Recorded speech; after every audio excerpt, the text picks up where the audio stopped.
Pipe Network presents. Hi everyone, I'm Jim B, and this is Rewind, a throwback podcast. Hello everyone, welcome here on Rewind, a throwback podcast, and we are again on our anniversary season. Ulit-ulitin ko yan for the whole season. Wala lang, para di ba? Pagmalaki natin nag-anniversary tayo dahil hindi ko rin ina-expect. And I'm so happy kasi last week, ang pinag-usapan natin, mga favorite TV shows, mga throwback TV shows or favorite TV memories na meron tayo. So this time, lipat naman tayo from TV to movie. And siya talaga ang naisip kong i-invite. Like, wala na akong ibang naisip kasi saktong-sakto din naman na kami ay part na ng isang team ngayon. And it's a film and TV society naman sa Kumu. Sabihin na natin, idiretso na natin. Kaya parang bongga na kaming dalawa. Tapos nung unang beses na nag-stream tayo, doon ko na-discover na my gosh, halos pareho ata tayo ng mga inuulit-ulit at pareho mga movies na mga throwback. So maglilista kami na aming favorite Pinoy throwback movies. And with me, I am so honored to have her here on Rewind. Isab Yuzon. Hi, Isab! Hi! Grabe honored. Parang araw-araw tayo magkausap. Naman, pero kasi iba to, di ba? At saka ito na yung natin. Kumbaga ito yung na-miss natin sa summit na chichikahin lang kita at pupunta lang ako sa desk mo. Tapos, Tama. magkakantuan lang tayo na walang numbers at walang data. True. Hindi data-driven insights ito. Ano lang, personal insight. Personal insight. So, yun na nga, ang saya-saya na na-discover ko na grabe din yung love mo talaga for old Pinoy movies, mga throwback, no? At parang halos pareho tayo ng genre. Yes. I just wanted to share na yun nga, growing up, batang ko, Viva Cinema. Before Cinema One, di ba? Like, yun talaga yung mga pinapanood ko growing up. Correct. Yung mga nasa cable lang. So, ang yaman pala natin kasi may cable tayo. Yeah.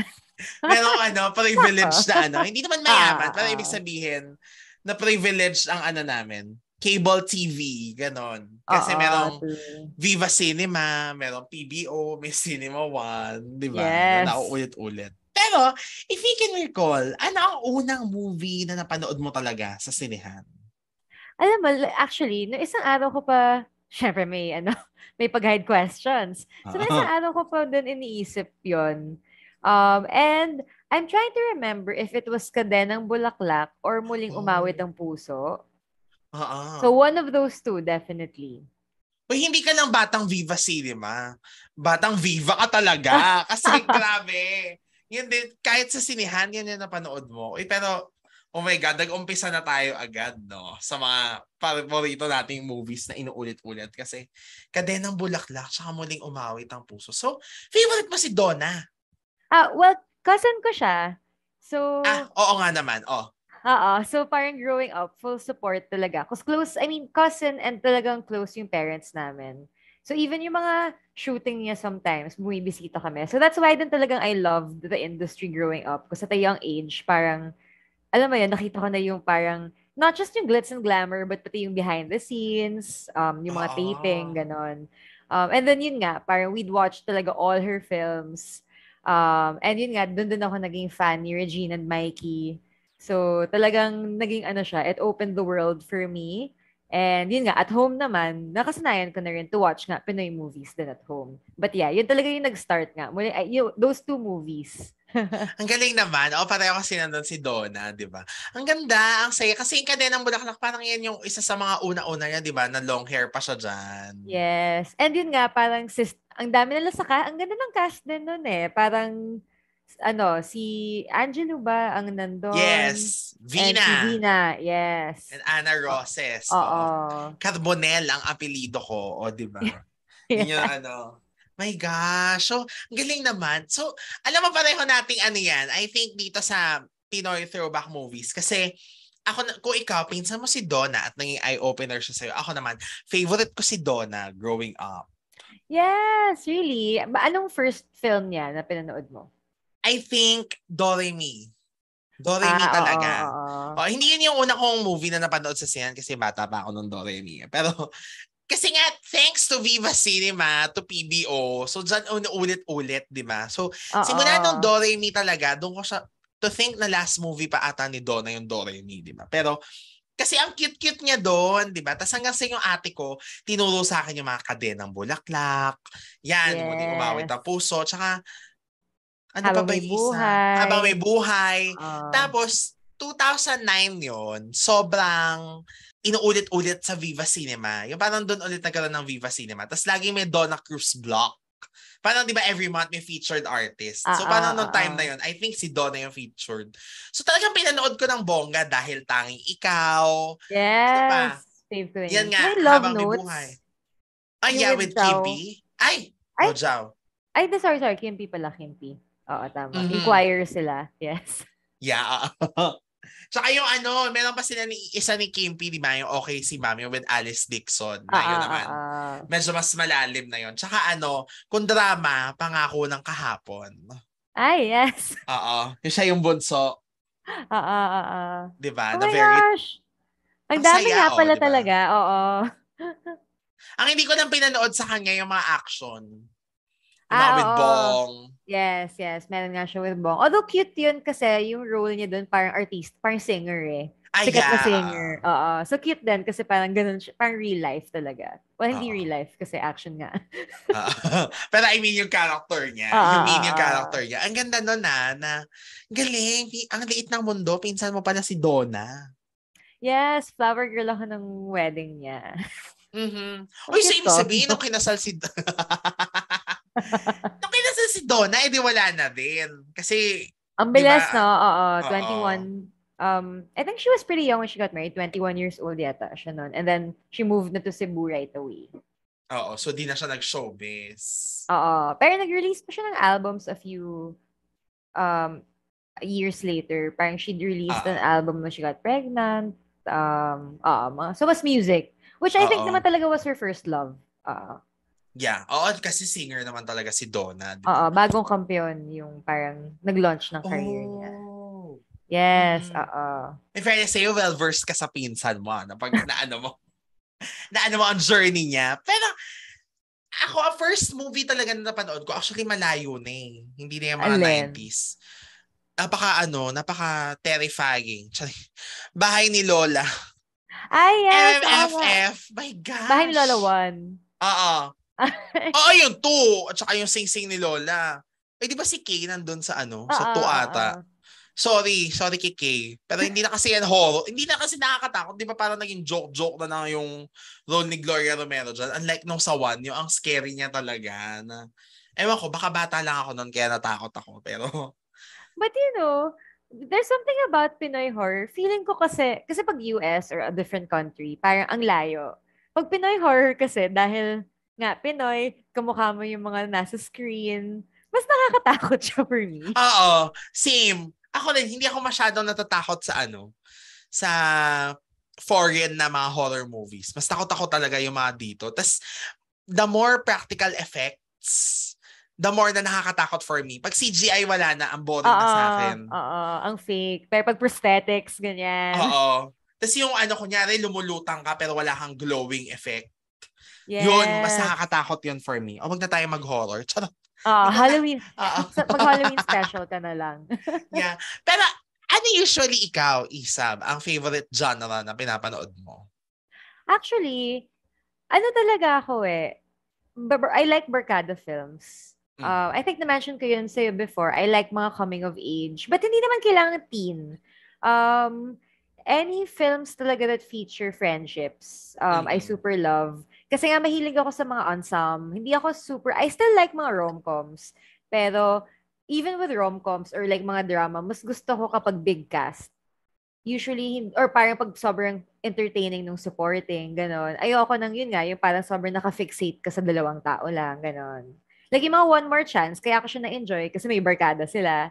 Ganon. Oo. So, I like barkada films, big cast films, even yung mga Tanging Yaman, ganon. Daming families, di ba? Correct. Oh my God, Isab, I guess magkasundo talaga tayo. Ngayon ko na-discover. Kasi ako din, yan yung mga gusto ko, yung mga barkada movies. Yung parang, ang saya-saya nilang i-watch. Alam mo, hindi ko alam. Feeling ko may aspirational factor yun eh. Kasi nga gusto mo din na ganun yung barkada mo, di ba?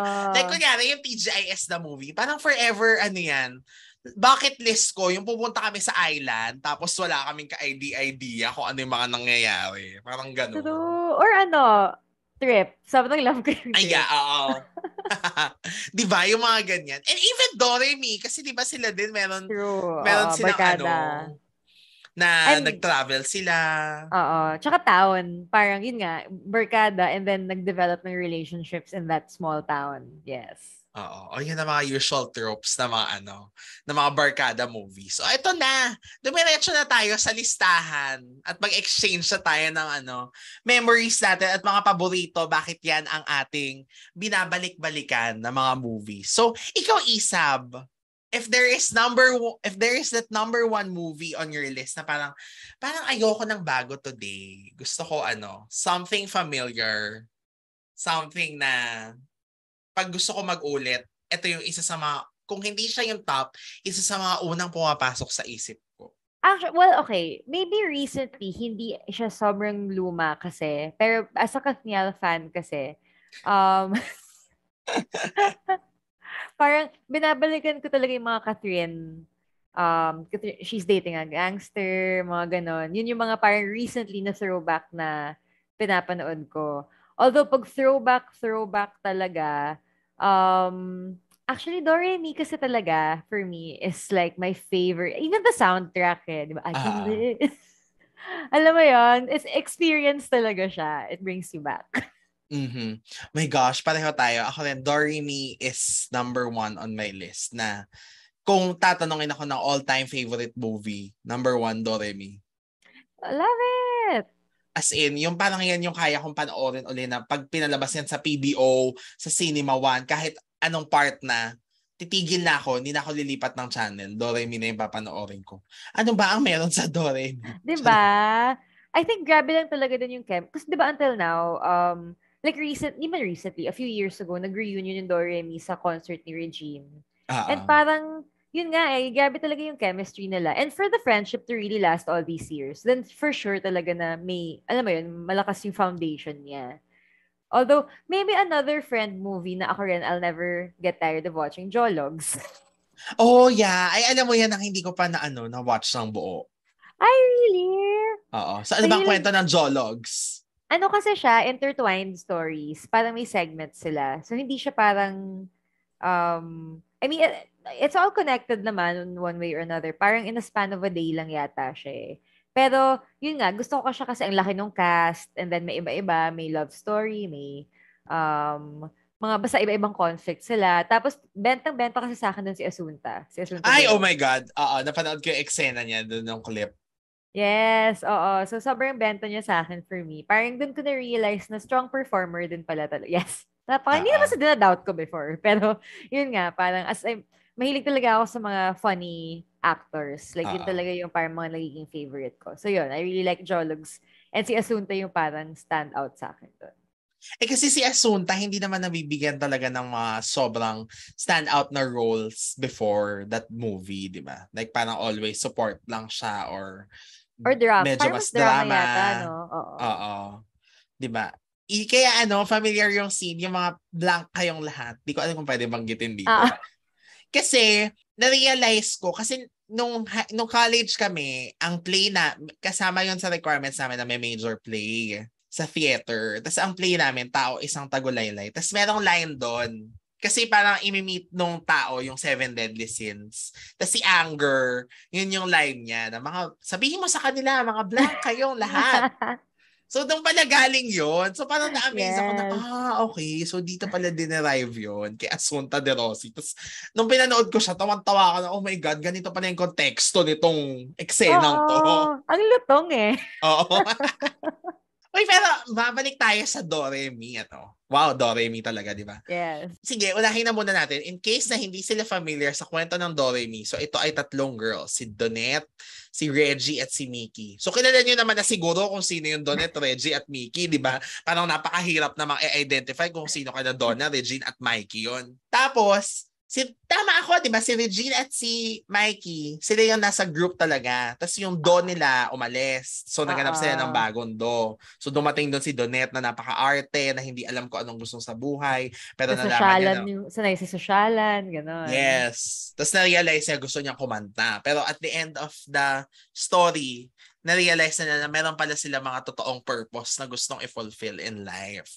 So yan. A short ano lang yon. Kumbaga in a nutshell yun ang kwento. Pero ikaw, Isam, anong favorite mo mga eksena sa Doremi? Yung mga pagbinalikan mo, forever magpapatawa or magpapahappy sa'yo.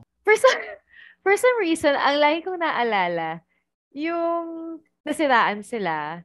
And then parang na-scam. Parang na-scam pa sila ganon. Tapos, nung pinipili nila yung kung ano yung sasakyan nila, parang ano yung nakasabit na koala ba yun? Or parang, tapos parang gusto ko yung nakasabit Parang, oh my gosh. Kasi minsan ganun din ako yung parang, ay, bibilin ko yung laptop kasi pink. Kahit na, wala akong alam sa specs, gano'n. Pero parang, uy, bet ko yan, pink. Like, so yan, mga gano'n, Nakakatawa yung mga reaction ni Mikey sa mga ka-artihan ni Donna doon, di ba? Yung mga papatulang ko na yan eh. Pero ang isa yung yung naalala mo yung scene na di ba si Regine kasi lagi niyang sinasabi, ang sabi nga ng lola ko Tapos yung na-hold up sila, di ba, dahil doon sa jeep. Tapos, yung parang siya, tinatay pa rin niya magpaka-positive na parang, ang sabi nga ng lola ko tapos inaway na siya ng dalawa. Ano sabi ng lola mo? Ano ba yan? Shucks. Actually, although na-realize ko lang just now, sabi, na Regine fan ako ng music career niya, pero hindi ko pa napapanood masyado yung mga romantic movies niya. Ikaw ba, Jimpy? Parang... Ako isa lang. Dahil may isang ikaw, yung the first one with Aga. And just because of Viva Cinema, yung parang, syempre pag summer vacation, wala ka namang ginagawa. Tapos kunyari, walang magandang palabas sa TV na iba, diba? So sabi ko, alam mo, ito pa ulit-ulit. Ba't ba ito pa ulit-ulit na pinalalabas? Di pinanood ko na rin siya. Sabi ko, funny naman pala. Yan nga, pinag-discuss namin doon sa season 2 episode ng mga Valentine flicks. Ay, mga favorite rom-coms. Ang pinaka gusto ko eksena doon, yung meron siyang basta super funny yun, hanapin mo. Basta magkaaway kasi sila sa umpisa. Tapos si Regine, tinatalakan niya si Aga. Ito ba yung nag-meet sila dahil nabangga yung car? Yes. Yes! Okay. I remember na. Tapos sinundan niya sa CR na talak siya ng talak. Tapos biglang na-realize niya na, oops, nasa CR ako ng mga lalaki. Tapos ang ingay-ingay ko dito. Tapos napakabaliw ni Aga kasi talagang sinadya niya na dalhin doon, di ba? Ay, although, sorry ang dami kong interruptions. Hindi, go lang. But speaking of Aga nga, ang favorite ko rin pala na as an all-time, probably in my top 5, is narinig mo na ba ang latest? Oh, okay. Ano ang kwento ng narinig mo na ba ang latest? Ano siya advertising agency. Tapos, gusto ko siya kasi, I think parang growing up, yun yung first film na may depiction ng parang slut-shaming. Oh. Na parang si Joyce kasi siya yung medyo aggressive, na parang flirty, na super pretty na office mate. And then, syempre, yung tingin sa kanya ng mga guys or even yung mga girls sa office nila, parang siya yung medyo ditzy girl. Pero yun pala, sobrang talino naman niya, sobrang galing niya sa advertising, ganon. And then, si Aga naman, siya yung parang stiff na boring, na medyo by the book, wala masyadong excitement in life, ganon. And then, yun, parang they start working together, fall in love. Hindi mo ba napanood ang narinig mo? Hindi pa. Oh my gosh! So, okay siya. Okay. Kasi yung title, narinig mo na ba ulit? So, akala ko tuloy, baka parang one of those MM movies lang. Super high kilig factor siya. Tsaka yun nga, parang I like the whole parang, yun nga, addressing slut-shaming na parang ginajudge si Joyce for her personality without them getting to know her. Parang gano'n. Aha. Okay. O, ayan. I-add ko na sa movie list yan. Sana meron sa I Want or sa YouTube, no, na in-upload. Oo nga, Feeling, hanapin baka natin. meron. Star Cinema to, di ba? Oo, oo. Star Cinema Mhm. siya. Ano yung isa pang movie ni Joyce na ang theme song ay I Think I'm in Love? Ay, hindi ko alam. Pwede ba tayo Parang mag-check? Piolo ata ang partner niya doon, di ba? Or Tingnan natin. nag-i-imagine ako. Napasearch Joyce. din tuloy ako. I Oo. Think I'm in Love. Joyce Jimenez. Meron yan eh. Kasi naalala ko, Holy Week dati. Tapos either palabas to ng Sabado ng gabi or di ba minsan may I Think I'm in Love pala talaga yung title. Okay. Okay, okay. Gloria David Piolo. Romero. Oh. Regal to. Okay. I haven't seen. Naalala ko lang siya kasi either lagi siyang pina-plug nung Holy Week na yon or siya yung Saturday presentation. Kasi 'di ba usually yung pagka Saturday doon na nagtatadtad ng movies, hindi na masyadong Christian yung mga Oo. palabas. Oo. Tapos puro movies na. Tapos paggabi, yun yung parang local TV premiere ng something. Ganon. Yes, yes. Yan. Oo. Si Joyce din kasi for me very charming eh. So I love watching her on screen. Parang hindi naman siya like sobrang hardcore actress. Um, pero sometimes feeling ko parang she's just being herself. But I think that's what I like Ah. about her. Correct. Hindi ako masyado nakapanood ng movies ni Joyce. Pero, sige nga, itatry ko yung narinig mo na ba ang latest. Yeah. Pero di ba, natuwa ako sa Doremi na nagkapareho tayo. Naiiyak ka pa ba sa last scene? Yes. Di ba? Tsaka, Maging honest tayo. tsaka mahilig ako sa any movie with like a friendship montage. Alam mo yun? Like yung Oo. nasa ilog sila, ganon, na, yun nga, parang ang cute lang talaga. Like, wala eh, soccer ako for parang mga Oo. ganong journey talaga na when relationships change you. Yes. Mm-mm. Alam mo dati sa mga TV showings yan, hindi ako naiiyak. Pero nung sa laptop ko na siya pinanood na parang meron yata sa iFlix or sa YouTube. Nagulat na ako, umiiyak ako. Tapos nung inulit ko siya, umiiyak na naman ako. As in, kay Mart, kilala mo naman si Mart, di ba? Ah. Nag-selfie ako, nasabi ko, hoy, umiiyak ako ngayon, nanonood ako ng Doremi. Bakit ganito? Dati hindi naman ganito yung effect nito sa akin. What happened? Yung parang, di ba, yung as in magkakayakap sila tatlo, tapos parang doon sila nag-reunite, tapos merong I Can. Sino ba naman di Oo. aiyak sa I Can, di Yun ba? nga eh, yung soundtrack talaga I mean, it really helped talaga seal the deal. Oo. Parang hindi ka pa lumuluha ah. Even yung ibang song sila, di ba? Isa pa sa favorite parts ko yan eh, yung nag-iisip sila ng steps sa sharing the same dreams. Ah. Tapos si Donna, arte ng pagkakasayaw niya. Tapos si Mikey, di ba? Yung parang gigil na naman siya. Oh my gosh. Okay, next on your list, Isab. Okay, so na-mention natin Doremi, Jologs. Narinig mo na ba? Matagal ko nang hindi napapanood to just because I also don't know where I can find it. But yun nga, nabanggit ko before yung Magic Kingdom. Actually, gusto ko both, Magic Temple and Magic Kingdom. Pero yung Magic Kingdom kasi mas bongga, mas may budget na sila. Ito yung with Anne. Oo, with Anne naman siya. And yun nga, parang ang ganda ni Anne. Although, again, gusto ko rin si Anna Laricea. Like, fan din ako ng mga Baby Love. Although ngayon, parang as a grown-up, ang weird pa ng Baby Love. Parang may scene pa na makikipagsapakan dapat yung sino yung partner ni Anne, basta yung partner ni Anna Laricea doon. Tsaka yung dad, parang talaga ba? Medyo weird pala siya. But yeah, but anyway, so yun. I liked Magic Temple, si Anna Laricea. In Magic Kingdom, I liked Anne Curtis. And mas naalala ko sila kesa sa boys kasi syempre in my head nung bata ako si Anne Curtis, ako si Dahlia, di ba? Alam mo, ako talaga hindi ko alam na may Magic Temple. Ang akala ko talaga always, yung Magic Temple is yung with Anne.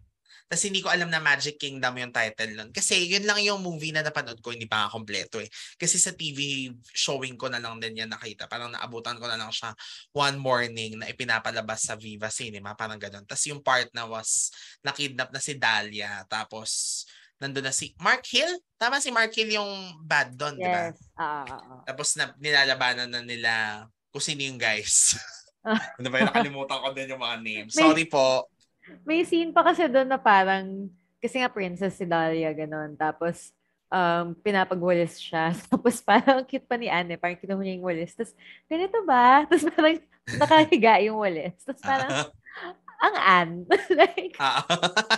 Bagay na bagay sa kanya. oo. Naniniwala akong ganun siya magwalis. Si Ana Larosea, prinsesa din siya doon sa Magic Temple. Shucks, I don't remember kung princess din siya. But yeah, wala yata siyang parang powers or something. Parang, so I think pinoprotect din yata nila si Ana Laricea, if I remember correctly. So ano, pero karugtong siya. Magkadikit yung dalawang movies. Pero standalone na rin. Ano lang, parang bigger universe lang itong si Magic King. Yun nga, kingdom na siya. Hindi na siya temple. Okay. So, ibig sabihin, pumatok yung Magic Temple. No? At saka, in fairness kay Ana Larosea, no, nagbibida pala talaga siya. Like, yung Baby Love kasi, sa bus ko lang yan napanood eh. So, hindi ko pa masyadong naintindihan. Kasi parang medyo malabo pa. Oo. Sa sine mo. So, sabi ko, ito pala yung Baby Love. Kasi lagi ko siyang naririnig na, Baby Love, ganyan. Yes. And also, of that genre, since we're talking about it rin, I also really loved Batang X when I was a kid. Like, yun yung lagi naming roleplay ng kapatid ko na parang, alam mo yun, kami yung mga Batang X. So, yun.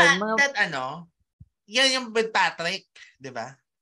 Oo. Tsaka I think si John Kratz also ba? Nandun din siya. Sa Batang X. Oo.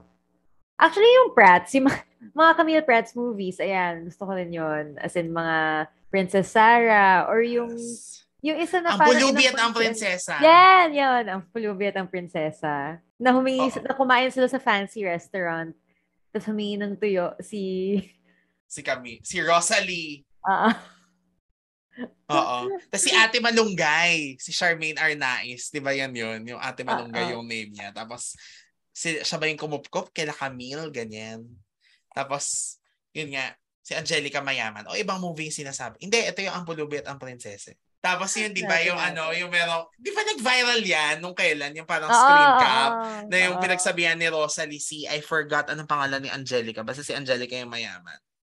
Yun. Tapos kung lagi mo tinatabo yung mga taong mahal mo, something like that, di ba? Parang ganon.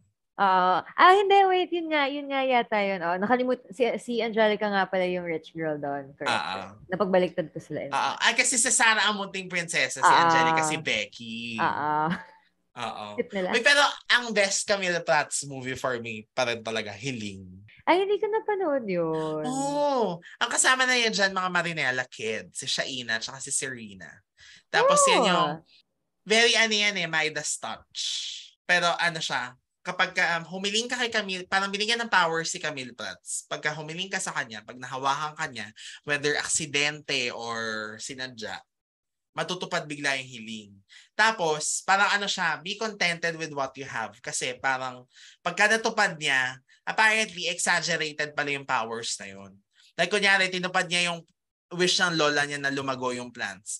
Ang nangyari, natakpan na ng plants yung buong bahay ng lola niya. Tapos gumogrow mag-isa na nananali na ng tao. Something like that. So it's about excess. Yes. Ganon. Tapos si Gina Pareño yung lola dyan na nag-grant sa kanya ng powers dahil binigyan niya ng cake. Pero drama or hindi siya comedy, no? I'm assuming. May comedy part. Kasi yung parents dito ni Serena, si Joy Viado, bless her soul. Tsaka si Menjico Barubias. Bless his soul din. Patay na pala sila. Sorry. Pero ayun, medyo comedy yung part na yun. Pero yun nga, meron siyang mga lesson. Very siya. Parang Once Upon a Time the movie. Gets. Okay. Sige, masama nga yan sa list. Na yung Once Upon a Time the movie, si Serena nga rin naman pala yun. Tsaka si Shaina. Angel lang si doon. Si Serena. Ito Isab, ito yung pareho natin. Isisingit ko na to. Dahil alam ko nabanggit mo rin to. Honey, My Love, So Sweet. Yes. Pero, pag-uusapan natin ang Honey, My Love, So Sweet after this short commercial break. Wala lang. Maisingit ko lang. Dito na tayo maglagay ng commercial. So, sa pagbabalik namin, tutuloy namin ang listahan ng aming favorite throwback movies. And we are still here on the anniversary season of Rewind, a Throwback Podcast. Hey folks, my name is Rajiv Doreswamy and I'm the host of The Rajiv Show. Check out The Rajiv Show at The Rajiv Show both on Facebook and Instagram, and new episodes will be released every Wednesdays. Cheers, folks, and stay safe. We are back here on Rewind a Throwback Podcast anniversary season and the second episode for our anniversary season. And we are still talking about our favorite Pinoy throwback movies with Isab. And yung last na tinis ko ay pareho naming gustong movie. Honey, My Love, So Sweet. Antoinette Toss, Sunshine Dizon, and Kim De Los Santos. Tama naman ako, Isab, di ba? You also love this movie. Yes, tsaka of the trio. Yun nga, ano ba? What is it with trios, Jimpy? Parang Yeah. doon tayo. Do, Re, Mi, Honey, My Love, So Sweet. Diba? Oo nga, Parang no? wala fun yung friendships eh. Oo. Hiling also is a trio. So, kailangan idagdag mo na talaga yan. Mukhang yun ang mga bet natin. Oo. But see, of the three, growing up, pinaka-fan ako ni Kim. Siya yung, even sa Ana Karenina, siya si Nina, diba? Siya yung favorite ko din doon. Ako naman si Tony ang favorite ko. Kasi, ewan ko lang, dahil kikay-kikay kasi siya eh, diba? Pero nakakatawa na, ngayon, na kay Sunshine naman ako, parang, naging fan naman ako ni Sunshine ngayon. Same, oo.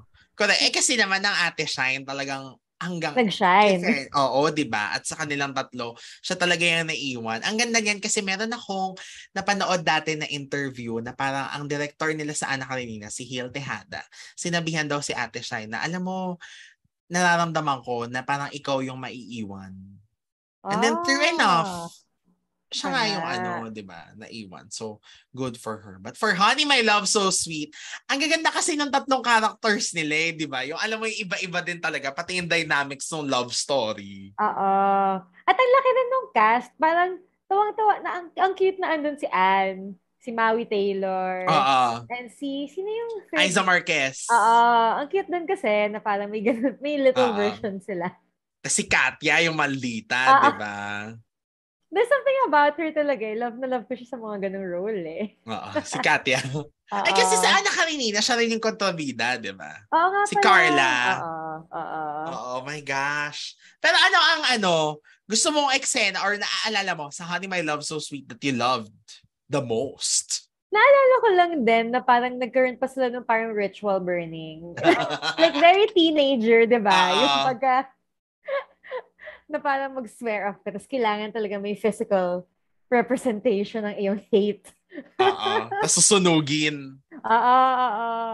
Tapos ang cute din ng parang, for me, cute always yung mga in denial. Yung mga, or like kunyari, even yung mga funny scenes, like yung kay Tony. Ano ba rin yung character ni Antoinette Tosta? Jenny.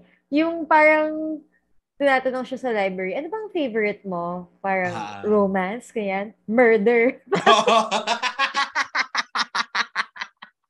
Oh my God, oo. Shucks.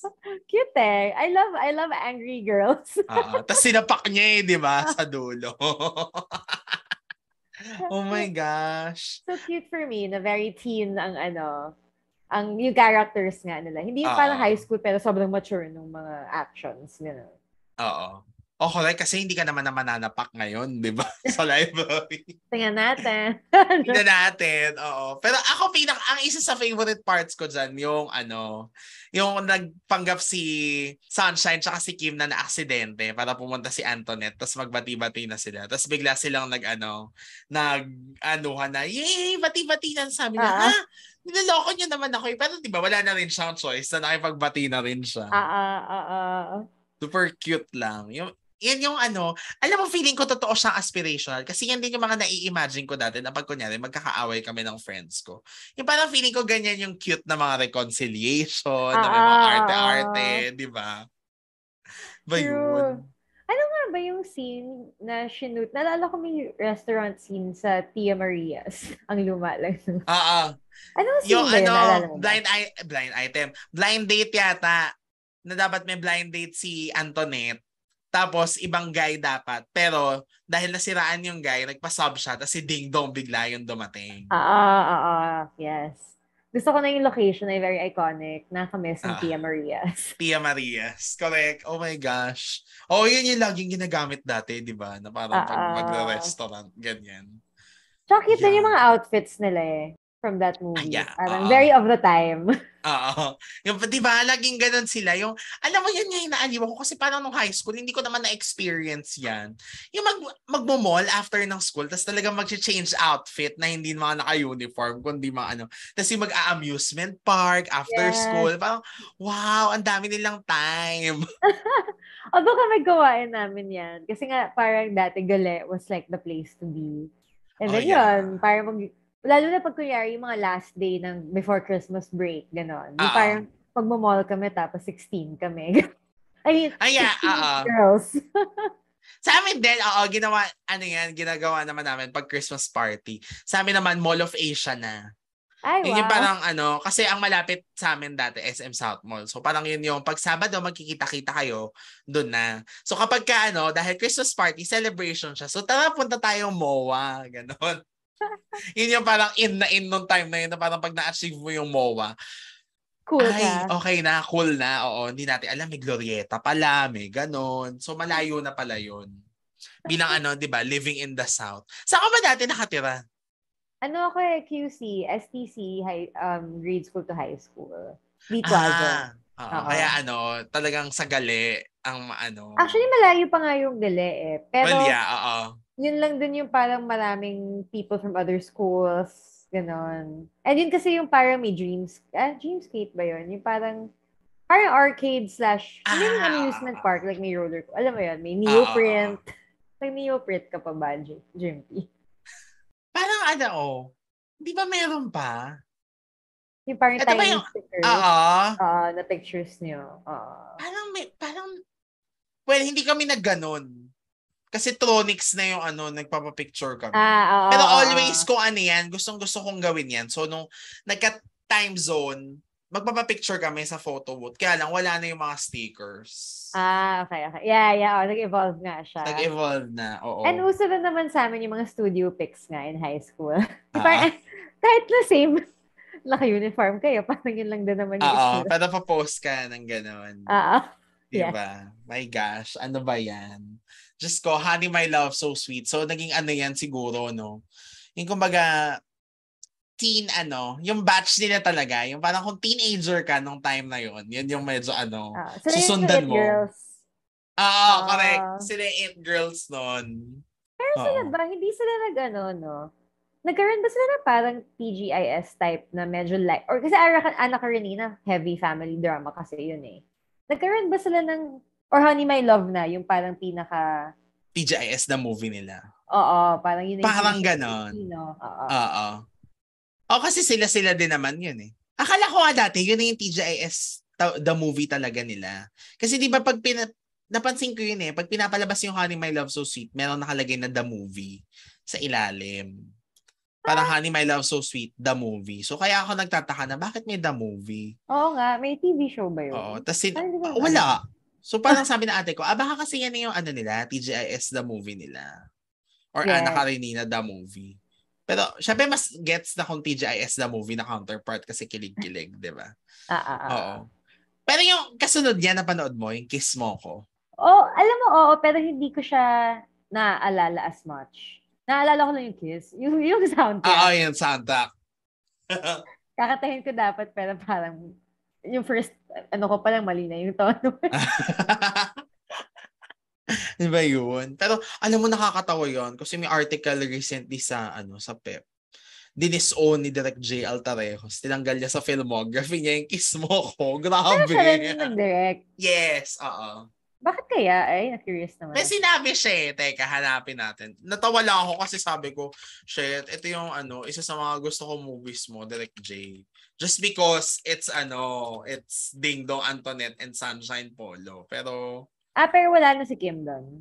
Wala. Kasi 'di ba si Kim at saka si Dina nagkaroon ng Ikaw Lamang. Okay. So I guess feeling ko kaya hindi sila sinama. Kasi meron na silang solo. Pero sequel siya as in same characters sila? Hindi. Iba na. Okay. Gotcha. Oo. Ano na? Tsaka medyo mas serious yung kwento kasi like yung parents si Sunshine, ano siya, um, politician na anong corrupt, parang ganon. Ay, wow. Oo. Pero medyo mababaw pa rin yung storyline yan. Like parang nag-imaginary guys sila na pagseselosin yung boyfriend ni Antoinette. Turns out, totoo yung binuo nilang Aaron Nakpil and yun nga, si Ding Dong yun. So si Antoinette, parang na-obsess siya dun sa idea na, ay, totoo si Aaron Nakpil, so hinabol-habol niya. Tapos ito namang si Ding Dong na si Aaron, meron siyang girlfriend na campus, beauty queen, si Andrea Del Rosario. Turns out, niloko siya. Pero siya lang din pala yung gumawa kay Andrea para maging sikat siya. So, nireplicate niya yun kay Antoinette. Pero ang gustong-gusto ko eksena talaga dyan, nabanggit ko na to dati, na may scene dyan na dapat, sorry, naalala ko na, yes, napanood ko nga siya. Go. Merong gagawin na si Ding Dong tsaka si Antoinette na next level, di ba? Pero dahil wholesome si Tony doon, ayaw niya. So parang sinabi ni Ding Dong, don't you trust me? Tapos ang balik sa kanya ni Antoinette, don't you respect me? Ganyan. Tapos parang doon na in love si Ding Dong. Ito yung parang yung room niya parang loft, di ba? Yes. Naalala ko na. Oo nga. Fun nga yun. Fun watch din siya. Di ba? Tapos nandun si Ai. Yes. Oh my gosh. Okay, gusto ko na siya panoorin ulit. Saan mahahanap to? Meron sa alam ko meron sa YouTube. Okay. Isi-send ko sa'yo. Ito, sabi ni Direct J. I don't like it. It's a copy from the movie Kiss Me by Freddie Prinze. At saka yung girl na kulot-kulot. That's why Antoinette Toss is kulot-kulot in Kiss Mo Ko. Who would be so proud of it? No one. It's not part of my filmography. It's part of my learnings, but what a costly learning because it cost 15 million during that time. Oh my gosh. Ang laki ng budget. Laki ng budget, di ba? Bigyan mo ako ng 15 million, bibigyan kita ng 5 pelikula, 3 pelikula na magaganda, hindi Kiss Mo Ko. Tapos, ang title daw talaga niya doon, Friends in Love. Tapos ngayon 2022, ano bang maganda? Kiss Mo Ko o Friends in Love? Grabe. Pero yan naman daw niya. It's not part of my filmography, pero it's part of his film school. Okay. Actually, maganda naman yung sinabi niya. Kasi good point din na parang acknowledge naman niya, 'di ba? Na hindi siya like talagang original concept. But although nakakatawa na Kiss Me yung tawag, I think She's All That yung movie na yung Kiss Me yung song. Pero gets, so kaya pala naging Kiss Mo ako kasi Kiss Me kasi soundtrack ng She's All That. Noted. Tapos diba yung kanta din naman, Kiss Mo Ko, diba? Alam mo, yan yung cheesy yung kanta, pero anong tawag dito? Pinakikinggan ko sa Spotify. Na parang, oh my God, talaga ba? Parang nahihiya ako, pero okay, dahil gusto ko yung movie, okay lang naman. Pero yung maganda yung version ni Antoinette na solo niya. Like, medyo mas actually, parang, yun yung naaalala ko na version. Sino ba yung... May version na silang 4 yung kumanta. Oo. Pakinggan mo. Sige. Para may cringe factor. I mean, hindi naman natin pwedeng i-deny na may cringe factor talaga. Naiintindihan. I mean, diba? Yun lang din naman kasi before, parang sometimes kahit hindi singers, parang kailangan triple threat ka kahit na parang isa lang naman yung gusto mong gawin. Wala umarte, gano'n. Sa kanila 4, si Antoinette naman ang totoong singer. But in fairness kay Ate Shine, nakakakanta pala siya. I didn't know. Pero, can carry it, still, hindi naman siya singer. So, carry naman. Yeah. Anything na gusto mo i-add, Isab, sa list mo? Baka meron kang, this movie na kailangan kasama siya. Napagtsikahan na rin natin ito. Campus Girls nga. Yeah. Oo, definitely talaga. Ayun, din yan, top 5. And once again, Barkada film. And ako, I think, what I like about, yes, nag-sum up. But ang gusto ko rin, I realized just now, na maybe the reason why I love Barkada films, kasi nga, di ba, when you're growing up, yung world mo talaga is your friends, di ba? And then medyo codependent levels ka, yung hindi mo kaya gawin to nang wala. Parang group mentality ka, parang nasasucker ka talaga into that type of thinking. But when you start to grow up, you realize you have to do things on your own. And then usually either mag-grow apart kayo or parang you'll go back into the group stronger naman kasi nga you are also stronger because of your own journey. Pero yun nga, parang, and I think that's what I liked about Campus Girls, na parang strong sila sa start, and then they realized they had to do things on their own, and then nagka-conflict, away-away, and then in the end, friends forever pa rin naman sila. Yes. So yun, Oo. parang gusto ko talaga yung mga ganong journey. Kung di pa nila akala magpapakamatay si Donna Cruz, hindi pa sila magbabati-bati, di ba? Yung pala, hindi naman. Oo nga eh. And tsaka ang dami, I really liked yung storyline ni Vina. Yeah, oo. Very unusual actually yun eh, no? Diba? Pero very relatable din. Na parang yun nga, Oo. ang hirap makisabay kapag lahat ng, social vibes lahat. And then ikaw parang, ang hirap mag-keep up. And then parang mafo-force ka to try different things. Alam mo yun? Yun nga, sacrifice your moral. Yes.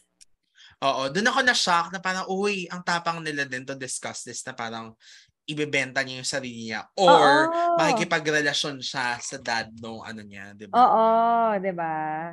Ang ganda. And in the end, parang she chose to like just be real. I love it. Oo, correct.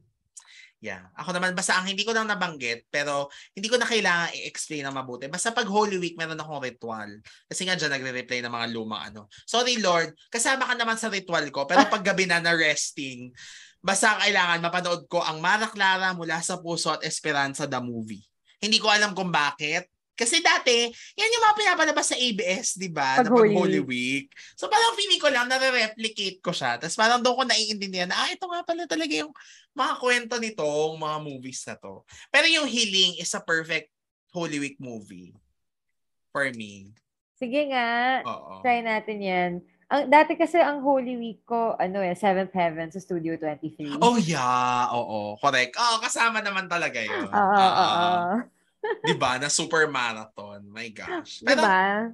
Tsaka parang yung latter seasons, diba parang, ang tatanda, parang iba-iba na yung characters. Like, hindi mo na anak yan, Correct. And then yeah. it's up to sum this up, no? Or hindi naman sum this, parang to wrap this up na, why do you, feel like masaya mag-ulit? Ako for me, it helps with de-stressing. Like, I watch new things if I wanna, learn something new. Or yun nga, parang try recommendations of other people, ganyan. Pero meron talagang, and for me rin kasi, you never watch the same movie twice. Parang same as yung About the River, di ba? You never step into the same river. Na parang, if you watch something at different points in your life, you always notice different things. Or like, ako minsan napapansin ko, nag-iiba yung kinakampihan ko. Like parang, diba? Yung parang first watch mo, parang inis na inis ka sa character na to. And then yung second watch mo, actually gets ko pala yung, yung motivation niya. Or parang, yun nga, iba na yung preference mo or yung tingin mo. So ako for me, I like it also because of, yun nga, what I learned about myself na, okay, so ito na pala yung, ito na ako ngayon compared to before. Yun yung for me. Correct, Sim. Parang no? Ang ganda na pag pinanood mo ulit, merong mga bagong insights talaga na na kumbaga lalabas. And alam mo, may certain siya talaga, comfort. Tama ka yan, distressing talaga. Like, nung nag-resign ako, tapos naka-break ako ng 1 week, di ba? The day before ako pumasok sa Kumu, ang ginawa ko, pinanood ko yan lahat, Honey My Love, So Sweet, Doremi, kasi parang wala lang, parang mabigyan niya ako ng comfort dahil papasok ako sa something na bago. So parang ito muna, magta-throwback muna ako at mga kalumaan at mga bagay na nagbibigay ng comfort. Tsaka, alam niyo, not naman to be senti, pero anniversary naman natin, di ba? So pagbigyan niyo na ako. Dito naman nag-umpisa yan eh. Meron ako nabasa na, hindi ko kasi ito nabanggit nung last week, dapat babanggitin ko, pero ngayon na lang, na parang, nung time na yon, ang nabasa ko, yung pag merong something na binibring, yung pag nag-uulit ka ng movie or ng series, yung parang may comfort talaga siya psychologically na nilalabas. So, ako feeling ganun yung effect sa akin. Daw. So, parang because you know how it ends, parang ganun. Oo. Yes. So, in fairness, nung nabasa ko, sabi ko, totoo to. Kasi alam ko na, like, I don't have to worry. Kasi may mga movies na ganun, di ba, yung mag-aalala ka talaga, ano nangyayari? Dito parang okay, dahil alam ko na, So parang alam mo yun, hindi ko nasi-stressin yung sarili ko. So sa mga panahon na kailangan natin mag-distress, o di yung familiar na lang, di ba? Oo. Tsaka if it's a good comedy or a good drama, kahit na inulit mo na, matatawa ka. Alam mo yun, parang journey pa rin siya eh. Maano ka pa rin, Oo. matatawa ka pa rin, may iyak ka pa rin. If it's really a good show, di ba? Yeah. So pareho tayo na ang number 1 natin ay Doremi. Doremi. Yun talaga, ayaw kasi natatawa pa rin ako tsaka naiiyak. Di ba? Kompleto siya eh. Tsaka, ako for me, gusto ko talaga yung, yun nga, yung parang kung paano sila lahat nag-change when they move. Even si Mikey, ang cute-cute ng story niya. Di ba Oo. parang yung dulo nag-open sila ng Restaurant. Oo, parang ang cute nun. Parang unrealistic, di ba? Na, yun nga, you can't always predict. Pero sometimes mas ano pa. Parang you'll really just find your true calling when you do different things, di ba? Paano mo Yeah. malalaman kung hindi ka mag-try? Yeah. Correct. Oo. So doon mo malalaman. Yung parang either ano yung goal mo talaga. So, Oo. 'di ba? Katulad natin, nasa editorial tayo dati at ngayon nandito na tayo sa Kumu Film and TV Society. O may segue lang, 'di ba? Correct. So, Isam, anything you want to say? Baka nandiyan ang ate yung mga ano, or baka ang mga ka-rewind ay mailipat natin, 'di ba? Yes, please follow on Kumu at Kumu Film TV Society. It's our baby, our space to talk about what we love with some showbiz chica on the side. Correct. But syempre, hindi fake news. Yes, so i-follow niya. Nandiyan kami, lagi kami nagsistream ni Isam and all our other streamers. And ngayon ko lang na-realize na sinabi mo na our baby. Parang, kasi nga for the longest time, Pep Live has been my baby, di ba? So parang ngayon, true. shucks, may bago na akong anak. May bago na tayong nilalago, di ba? And I'm so happy that we're together. Walang charos to. Yay, me too. Oo nga. Kasi parang, I actually, what I missed din naman, kasi from editorial, diba, talking about showbiz was work in a way. I mean, it's still work now. Pero ito kasi wala namang, yun nga, hindi natin, it's more of parang we really just get to express our fandoms. Yes, correct. Oo, di ba? Saka no holds barred. Saring, wala ka na Pwede may bias. Oh my gosh. So thank you so much, Isam. And thank you for saying yes. And looking forward to more years. Yes. So tayo ang magkasamang palaguin ang Kumu Film and TV Society. And mag-guest ka ulit sa Rewind. Bitin ang usapan natin. Oo nga. And rin, thanks for having me. I super, yun nga, parang alam mo naman, any chika, it's always fun. Oo naman. With us, diba? Kaya panoorin nyo ang mga streams namin. And again, parang last week lang na sinabi ko, prelude ito ng lahat ng aabangan nyo this season. Kita nyo naman, paulit-ulit namin binanggit yung Doremi. So we might have a Doremi episode na mahahappy kayo. And all other episodes, abangan nyo. Next week, magsa-start na yung ating mga Rewind Stars. So gusto niyo naman ng clue? Basta merong isang taga TGIS, may isang taga Starstruck, may isang taga Star Magic. Baka lang sinabi ko naman na ata last week O basta si Chubby, si Yasmin, at saka si Dimples. Abangan niyo sila next month. So sila yan. So, yes. Exciting. Anniversary naman natin. So pagbigyan niyo na ako. Isa, thank you so much again for saying yes. Thanks, Jim. And to our mga ka-rewind, thank you so much sa mga retro files natin. Thank you so much for being here. Hindi kami aabot ng 1 year if not for you guys. And magsama-sama tayo ulit because this is our anniversary season dito sa Rewind, a throwback podcast. Bye everyone and have a great wine night sa inyong lahat.